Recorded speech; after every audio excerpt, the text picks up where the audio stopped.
नेपाल में आई विनाशकारी बाढ़। आखिर कैसे और क्यों आई?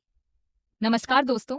26 अगस्त 2026 की सुबह नेपाल के इतिहास की सबसे भयावह प्राकृतिक आपदाओं में से एक ने पूरे इलाके को हिलाकर रख दिया। नेपाल और चीन के तिब्बत क्षेत्र की सीमा के पास अचानक इतनी तेज फ्लैश फ्लड आई कि देखते ही देखते सड़कें, पुल, घर, बाजार और कई महत्वपूर्ण इमारतें पानी और मलबे की चपेट में आ गईं। लेकिन सबसे बड़ा सवाल है, आखिर इतनी भयानक बाढ़ अचानक आई कैसे? क्या इसके पीछे सिर्फ भारी बारिश थी? क्या कोई ग्लेशियर टूटा था? या फिर भूकंप ने इस पूरी तबाही को जन्म दिया? आइए इस पूरी घटना को शुरुआत से समझते हैं। घटना कब और कहां हुई? ये घटना बुधवार 26 अगस्त 2026 की सुबह तबह नेपाल के उत्तरी हिस्से में चीन के तिब्बत से लगी सीमा के पास हुई। नेपाल का रसुवा जिला इस आपदा से सबसे ज्यादा प्रभावित इलाकों में रहा। इसके अलावा बाढ़ का असर नीचे की ओर नुवाकोट और अन्य नदी किनारे के क्षेत्रों तक पहुंचा।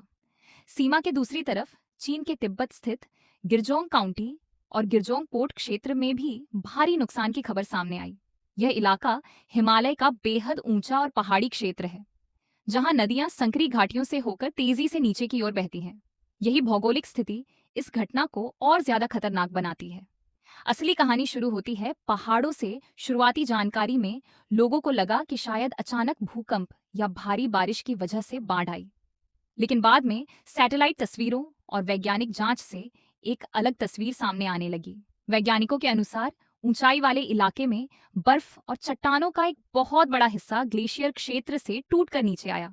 इसे सामान्य भाषा में आप आइस रॉक एवलांच यानी बर्फ और चट्टानों का विशाल मलबा गिरना समझ सकते हैं। इस भारी मलबे ने नीचे मौजूद लहंदे खोला नदी के रास्ते को प्रभावित कर दिया। यहीं से हालात तेजी से बिगड़ने लगे। नदी का रास्ता कैसे बंद हुआ? सोचिए कि एक पहाड़ी नदी पहले से तेजी से बह रही है। अचानक उसके रास्ते में हजारों लाखों टन बर्फ, पत्थर और मिट्टी गिर जाए तो नदी का पानी आगे नहीं निकल पाता।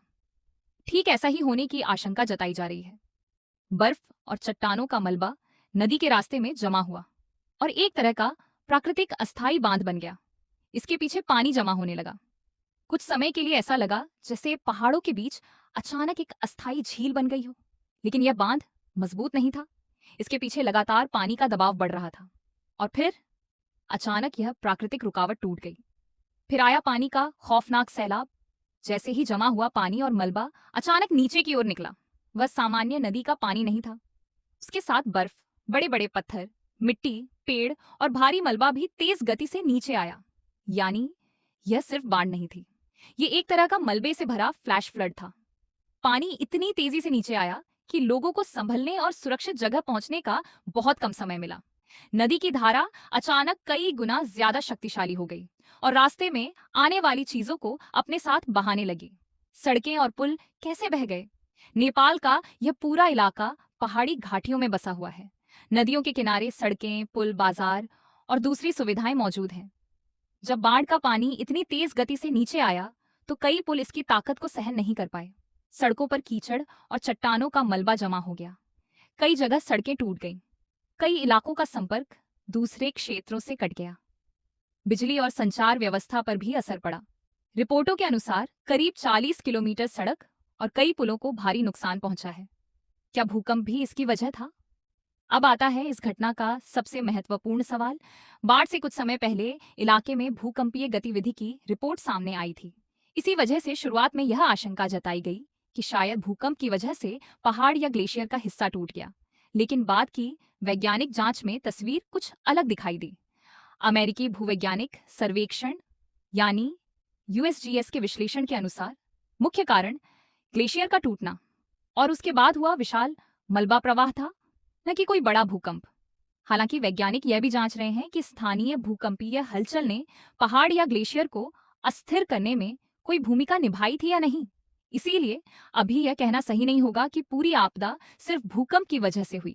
क्या भारी बारिश जिम्मेदार थी?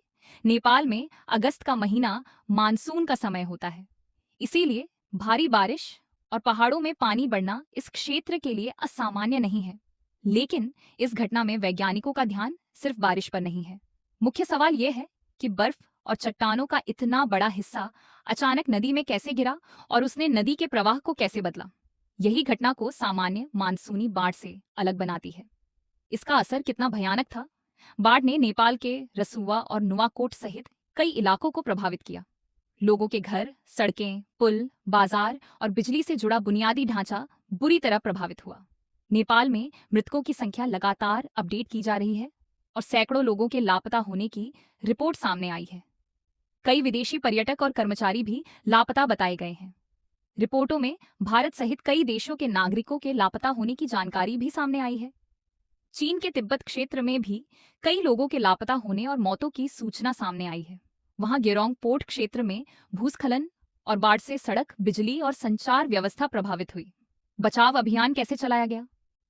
घटना के बाद नेपाल पुलिस, सेना और स्थानीय बचाव दलों को राहत और बचाव कार्य में लगाया गया। लेकिन सबसे बड़ी समस्या थी टूटे हुए रास्ते। कई सड़कें मलबे में दब गई थीं, कई पुल टूट चुके थे, नदी का पानी बेहद तेज था और कई इलाकों में बिजली और संचार व्यवस्था भी बाधित हो गई थी।